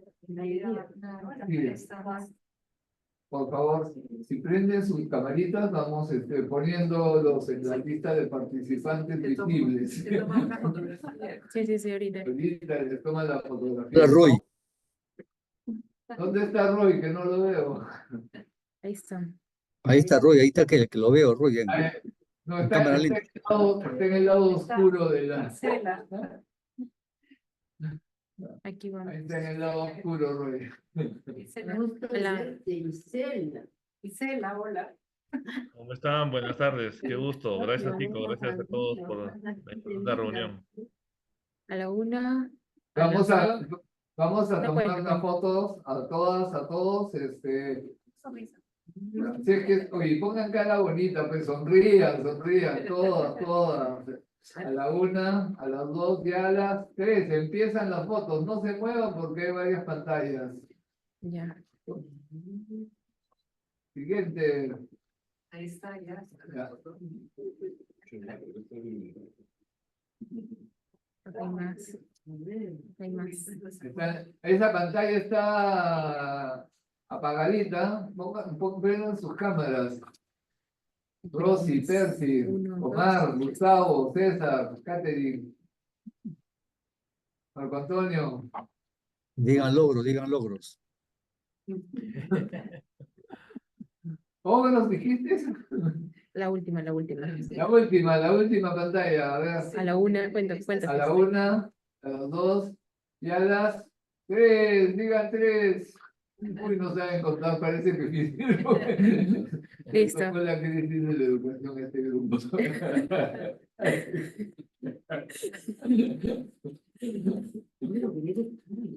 No lograste educar.